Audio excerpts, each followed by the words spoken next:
એટલે આપણે વાત એમ કહેતા કે વાણિયા જેટલી બધી લંકામાં વાણિયો હતો, એનું નામ હતું સુધનવા. અને હનુમાનજી પરત ગયા અને ભગવાન રામ સેતુ બાંધીને લંકા આવ્યા. લંકા આવી ગયા, એ લંકાપતિને સમાચાર મળ્યા એટલે રાવણે મિટિંગ કરી અને સીધો ઠરાવ મૂક્યો કે જે તપસી વાનરની ફોજ લઈને આવ્યા છે, કાલે આપણે લંકાના તમામ રાક્ષસોએ મળીને વાનર આપણો ખોરાક છે, એટલે કાલે આપણે બધા વાનરોને ખાઈ જવાના છે. એટલે સુધનવાએ કીધું કે આલ્યો મારું રાજીનામું, હું ગમે ત્યાં વયો જાઉં, આ બધો પ્રોગ્રામ થાય એ પહેલાં મને વાણની વ્યવસ્થા કરી ગયો બાપા. કે કેમ? એ ક્યાં તમારો પ્રોગ્રામ ખોટો પડશે. તાકે તમને શું વાંધો? તાકે તમે કીધું ને વાંદરા ખોરાક છે અમારા બધા લંકાવાળાનો. કે હા. તાકે થોડાક દી પહેલાં આવ્યો હતો ને આખું ગામ બાળીને ગયો તે કોઈ ભૂખ્યા નહોતા. અને પાછું એ તો એ એમ કહીને ગયો કે આ નાનામાં નાનો હતો. તો આ બીજા આવશે એ તમારા બાપ હશે કહેવાય. એટલે આપણે આમાં કાંઈ હોબાળો થાય પહેલાં નીકળી જવાય. આના વાણિયા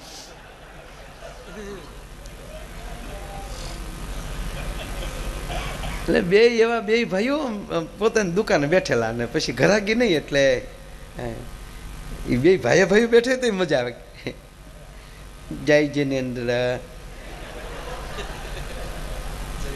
કેમ મોટા ભાઈ આજે એમ છે ઢીલા દેખાવ છો? કે આજે જરા તમારા ભાભી વધારે બોલેલા ને. જો એ લોકો ઝઘડે તો મીઠું મીઠું, બે માણસ ઝઘડતા તમે બિલકુલ બિલાડી જેવા લાગો છો, આવું નહીં કરવાનું. તો સામે તમે આજે કૂતરા જેવા જ લાગો છો. આટલું ધીમું ધીમું જ બાંધી લે, આપણે કોઈ ઝપાઝપી નહીં. હા બાપુ, આ પરદેશમાં જઈએ ને તો પરદેશના માણસો મેં ભૂલ છે તો બાજે લાગી ને અંગ્રેજીમાં વધીને બે જ ગાળ્યું. બાધો ને ગુજરાતી સિવાય મજા જ ન આવે સાહેબ. એક હા એક ને એક હો આવે તો એક ને એક બીજી વાર ન આવે સાહેબ. ગુજરાત છે, ગુજરાતની કોઈ વસ્તુ ખામી ન.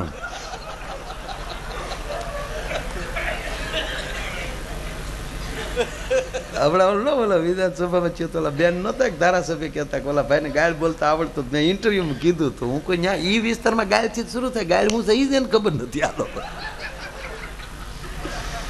એને ઘેરે બોલવાનું શરૂ કરે તો ગાળથી તો શરૂ જ કરતા હોય. એટલે તો સુરતમાં ને એમાં આકાશવાણી શું કામ નથી? સુરત જિલ્લો મોટો છે, આકાશવાણી કેન્દ્ર ખોલ્યું જ નથી. શું કામ? કારણ કે ત્યાંનો સમાચાર વાંચે એની કરતાં વધારે ગાળ્યું બોલે. ત્યાંની તો ટેવ ને, એટલે તરતની ભાષા બધી. એમાં કાંઈ તમે આમ તારાપુર વટી જાય એટલે એક લીટા ઘરના નથી આવતા. અમે મહેસાણા બાજુ જાય પ્રોગ્રામમાં, સરસ આમ પ્રોગ્રામ સાંભળે દિલથી મોજ આવે. પણ ક્યારેક એવા અટવાય. એકવાર ભૂપત શું થયું તો આ બધા સાક્ષી છે.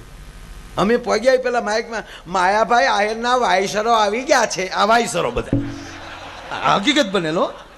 માયાભાઈ આહિરના વાયસરો આવી ગયા છે એટલે હું તો ઉપર નટ થઈ ને. હકીકત બનેલું. ખોટું બોલો માના બોલો. એક જગ્યાએ શું કીધું? એની પૂરી ટોળકી આવી ગઈ છે. એટલે આ ટોળકી અમે જાણીએ કેમ ધાડ પાડવા ગયા હોય ને. એમાં ખોટું ના લગાડાય ને, એને ખબર છે કે ત્યાં આ રીતે જ બોલે. એટલે બે ભાઈઓ બેઠેલા ને પોચું બોલે. અને પછી કીધું મોટા ભાઈ કા બોલો ને ભાઈ, ગાંધી બાપુ આપણામાં થઈ ગયા કાં? એટલે કે આપણા વણિક સમાજનું એટલું નામ ઊંચું કર્યું. કેટલા બુદ્ધિવાળા, પોતે પોરબંદરના પણ રાજધાની દિલ્હી થાપી. ભડાકા આગા હારા.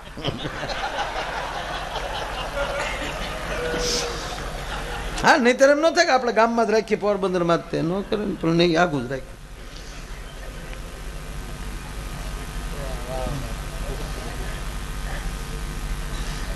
ગાંધી બાપુ ને એકવાર આમ નહેરુ દાદા ને વલ્લભભાઈ ને બધા બીજા 2-5 જણા હતા અને મજાકે સડી ગયા. તો ગાંધી બાપુને પૂછ્યું, આ તો હકીકત હો પાછું, આ તો લખેલું વાંચ્યું મેં. ગાંધી બાપુને પૂછ્યું, મોટા માણસ હોય ને મહાપુરુષો એ આનંદી તો હોય જ તે, પણ મેં કીધું ને આજુબાજુવાળા એનો આનંદ ન થવા દે. એટલે આને આ તો બધા હાવ લેરી જતા. એમાં એક દી પૂછ્યું કે ગાંધી બાપુને કે હે બાપુ, વિશ્વ સુંદરીમાં નામ આપવું હોય તો એવું કયું નામ તમારી પાસે? આ દુનિયામાં રૂપાળામાં રૂપાળું કોણ? મહાત્મા ગાંધી બોલ્યા છો છે જવાબ એ કે કસ્તુરબા. કસ્તુરબાનું જેણે મોઢું જોઈને બધાને ખબર હશે રાખના ઢગલે પાણીના સાટા નાખ્યા હોય હિતળામાંની કૃપા થઈ ગયેલી હતી.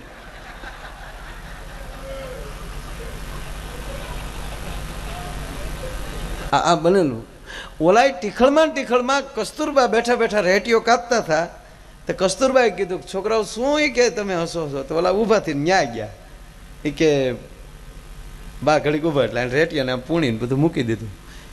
શું હતું કયો કે અમે અમારા બાપુને પૂછ્યું. ગાંધી બાપુ એ કસ્તુરબાઈ બાપુ જ કહેતા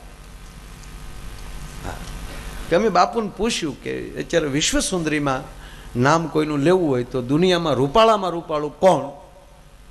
તા કસ્તુરબા ઉતાવળા છે કોનું કીધું કયો તો એ કે તમારું કીધું. તા કસ્તુરબા શું કે ગાંધી બાપુ ખોટું ન બોલે.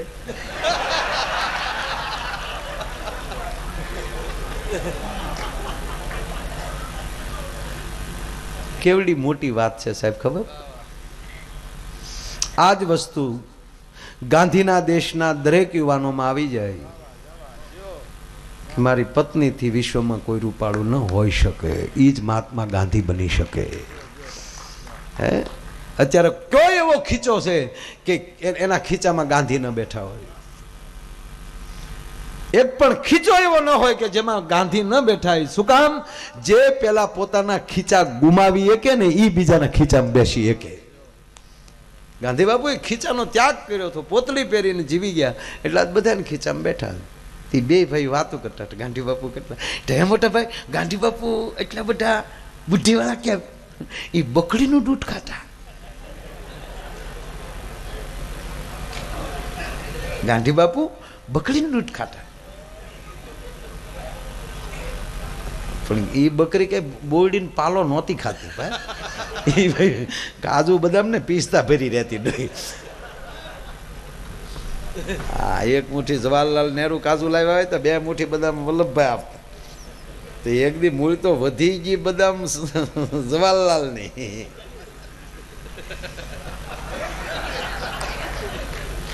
એનું નામ આપી દીધું તું વડો પ્રધાન.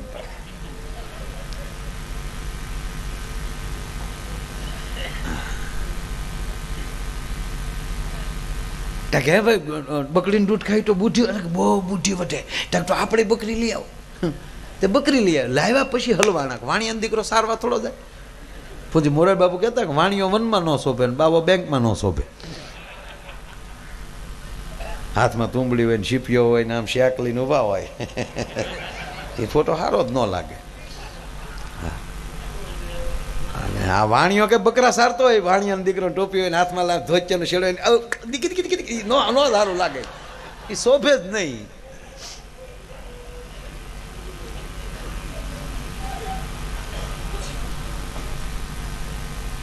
બકરી લઈ આવ્યા પછી મૂંઝાણા હવે શું કરું? બુદ્ધિનો ઉપયોગ કરો કે શું? દુકાન બોર્ડ મારો કે આપણી બકરીને જે ધરવી આવે અને રૂપિયા 500 આપવાના. હવે એ સમયમાં હાંગડીઓ મારી મારીને પાણા કાઢીએ તો એ પસા ન મળે. એને 500 રૂપિયા એક બકરું સારવાના મળે. હવારના પરમાં બધા સીધા દુકાને લાવો શેઠ બકરી કે ભાઈ લાઈનમાં પહેલો ખોટી ઉતાવળ નહીં. રોજ એક જણાને બકરી આપે પણ કે જો સાંભળ બકરી ઢળાઈ ગયેલી છે તો મળશે. અહીંયા આવીને ખવડાવી ન ખાય તો ભૂખી તો તમારો ડી ફેલ. રોજ એક જણો લઈ જાઓ. અમુક તો હમઠિયાળા વટી જાય. એટલે અમારે અહીંયા આવ્યું તળાજા પાસે હમઠિયાળા આવી.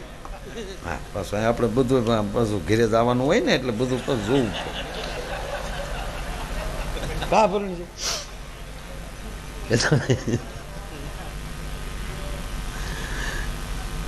2 મિનિટ બેહો ને થોડુંક જ છે હવે. વાહ મારો બાપ, તાળીઓથી વધાવો. હાલો કેવું કીધું ને મેં તાળીઓથી વધાવવાનું એટલે વધાવવા માટે. મોકલા પછી બકરીનું શું છું તને ખબર છે? તબલા ટીપો ક્યારેક સાંભળતા હો તો નો ટેકો દેવા થાય. હું આ બધા અમે બેઠા ને ત્યારે કહું કે તમે જે ક્ષેત્રમાં જાઓ ને એમાં એટલું ધ્યાન રાખવાનું. કારું આ ઝાકીર હુસેન છે એ તબલા જ વગાડે ને, તારું એનું નામ કેમ? આ ડ્રમ આપણે ભાવનગરથી માંડીને અમદાવાદ બધા વગાડે, શિવમણીનું નામ કેમ? ક્રિકેટ વધારેમાં તેંડુલકરનું નામ કેમ? દરેક ક્ષેત્રમાં એક મહાપુરુષ થતો હોય છે, યુગ પુરુષ થતો હોય છે દરેક ક્ષેત્રમાં.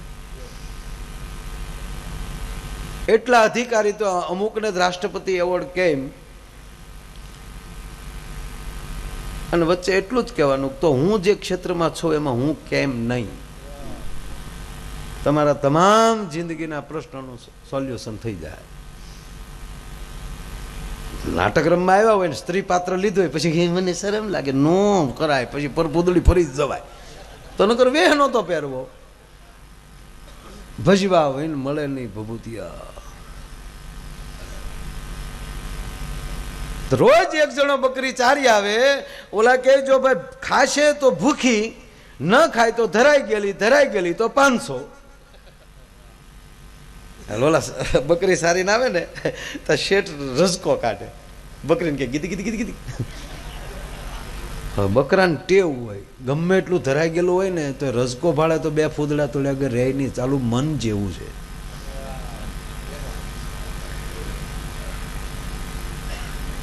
કટકટ 2 ફૂદડા તોડે છે, જો શેઠ કે કાઢું ભૂકી નહીં કે ગામ ધરાણું પણ બકરું ન ધરાણું.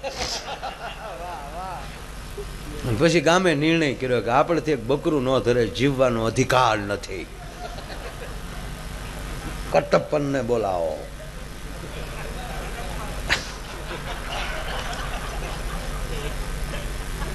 ગામ ભેગું થયું ને એમાં આ સર્ચ હાલતી હતી બકરાની, બકરું ન ધરાણું. એમાં સરપંચ નીકળ્યા ને હાવ તાજા સરપંચ, નવી સોરણી હાવ. સરપંચ આવ્યા, ગામના બેઠેલા.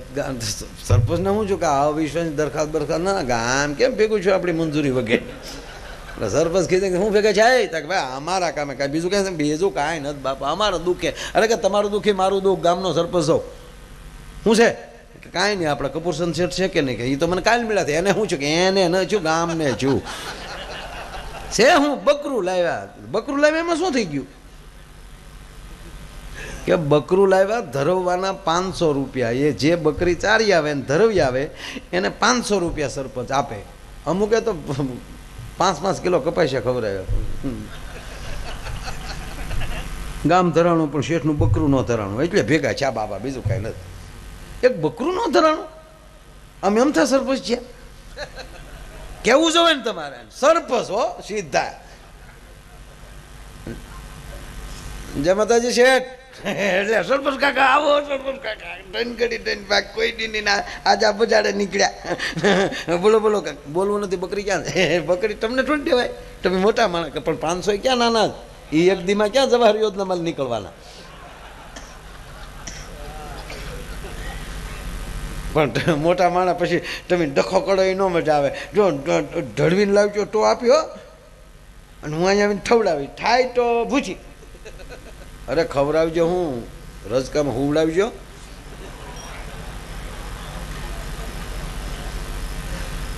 ગયા સરપંચ લઈ ગયા વાડીએ બાંધી બકરીને. પછી વાઢ્યો રજકો, એક જ કોળી, એક જ દાંતડાનો લહરકો, એટલી જ કોળી હારે લીધી અને ભારે લીધી પરોણી.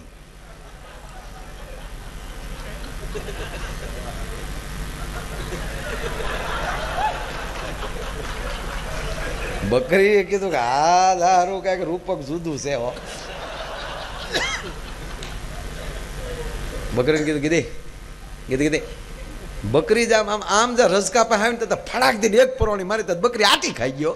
પાછું કીધી પાછી જા ખાવા આવીને પાછી લાકડી મારી. 15 જ મિનિટનો બાપુ પ્રોગ્રામ. પછી તો બકરાને રજકાની વાસ આવે તો આમ મળે કરવા.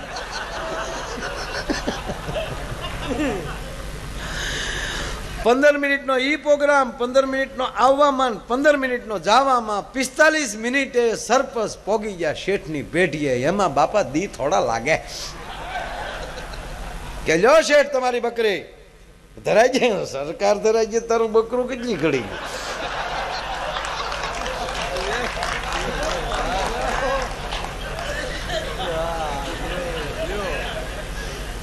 એમાં હોય કાંઈ ગાંડા ભાઈ, એ તો ધરવતા હોય એ જ ધરવી કે બાપા રોવું પડે, રોઈ લ્યો. અને શેઠે રજકો કાઢ્યો. પછી તો બકરી લીલો કલર ભાળે ને તો ફેર ચડતા થાય.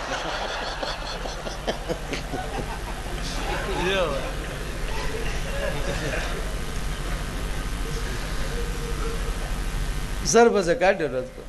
ઓલા શેઠે બકરી ગીધી ગીધી ગીધી. બકરી કે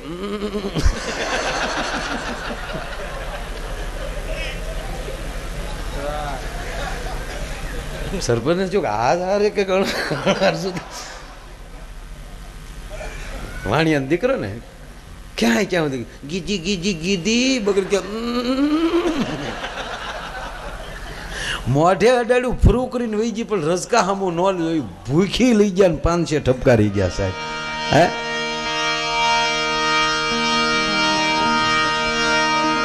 પણ વાત બીજી વાત એ હતી, સરખી મિત્રતા રહી જાય એ પણ એક ભક્તિ જો માણસમાં થઈ જાય તો ભગવાન આજુબાજુ આટા મારે. અને એવો જ મિત્રની વાત મારે કરવી હોય તો નામ સુદામો મિત્ર પ્રભુનો, એ ધીમે ડગલે જાય છે હરિનગરીના પંથે રે, પ્રભુ નગરીના પંથે રે, બ્રાહ્મણ હાલ્યો જાય છે, પથિક હાલ્યો જાય છે.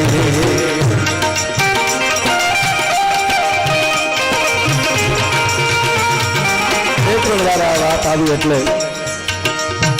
5 મિનિટ બેસી જાઓ, 2-5 જણા ઉભા છે, 5 મિનિટ બેસી જાઓ, પછી તમે છૂટા નહીં છૂટો, આપણે બધા નીકળી જાવ. વારે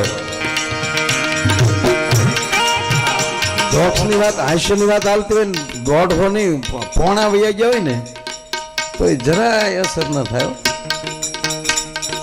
પણ કાંઈક સારી વાત શરૂ થાય ને કોઈક ઊભો થાય ને, ચાલો ઘા લાગે છે યાર. એ તો અમારી ખામી છે મારા બાપ. મારે આ વાત એ માટે લીધી કારણ કે યુવાન વર્ગ વધારે બેઠો છે, મિત્રતાની વાત હાલે છે. કૃષ્ણ દ્વારકાનો રાજા છે બાબુ, અને ગોપાલ દાદા દ્વારકાધીશ પાસે કોણ નહીં ગયો હોય, પણ એક પણ એવો ઉલ્લેખ નથી દાદાઓ કે ગોવિંદ સિંહાસનથી નીચે ઉતરી મળવા ગયો, કારણ કે બાપ છે બધા. પણ એક સુદામાનું નામ પડે અને કૃષ્ણ દોટ મૂકે તો સુદામાની અંદર કયું એવું તત્વ હતું કે ગોવિંદને દોટ દેવી પડે. હરે રામ હરે રામ રામ હરે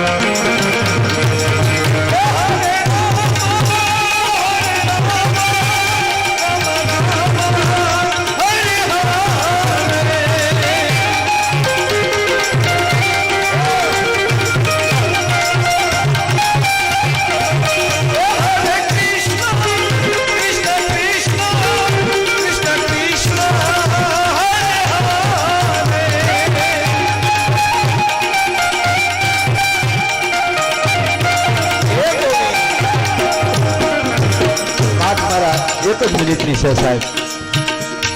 સુદામાની અંદર એવું ક્યુ તત્વ, મેં પહેલા કીધું કે મિત્રતા હરખી થઈ જાય ભગવાન 100% આજુબાજુ આટા મારતો. અને બીજું તત્વ જે સુદામાની પાસે હતું, સાથે ભણેલા છે ને બે. પ્રસંગ એવો છે, ગોરાણીએ પરાણે મોકલે છે સુદામાને દ્વારકાધીશ પાસે.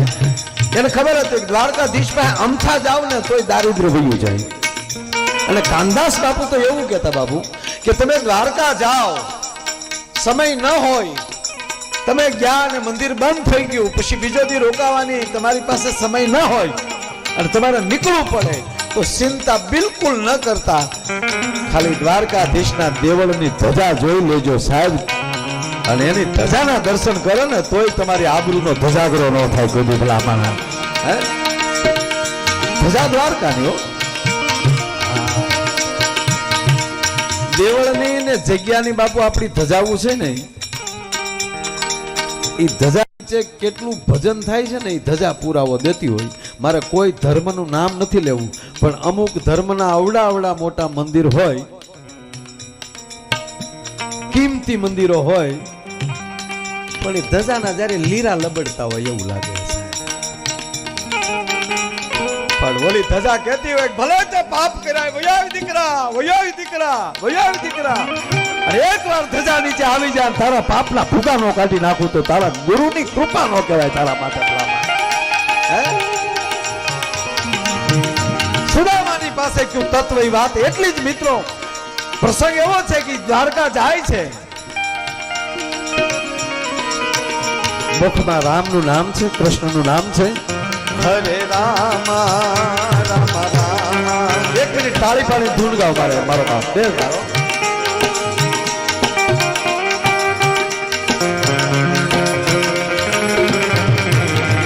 હરે રામ રામ રામ હરે હરે.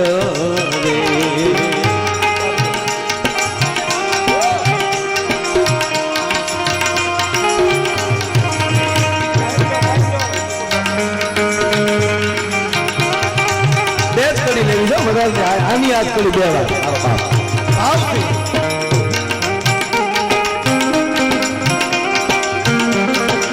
આજ હું દ્વારકા નથી ગયો હાથું વળી જાય ઘડીક મને દ્વારકા આવવું છે બેઠા બેઠા.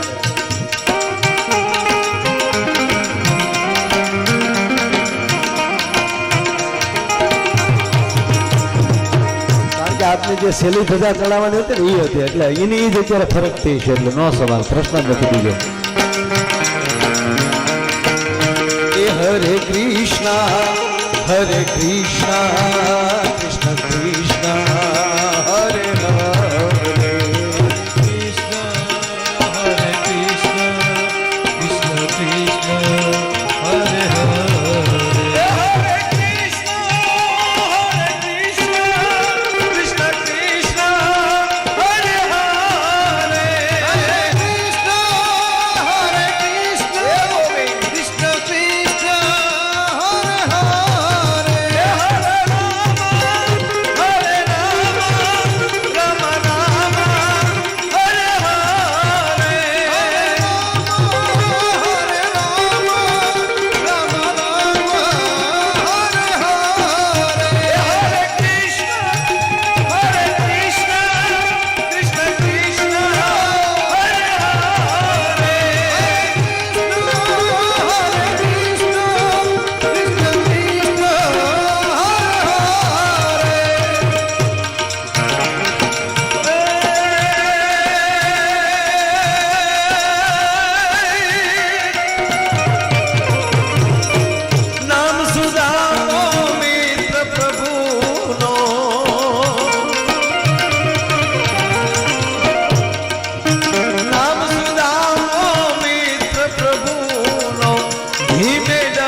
पंथे रे प्रभु नगरी ना पंथे रे रावण हाल्यो जाय छे पथिक हाल्यो जाय छे।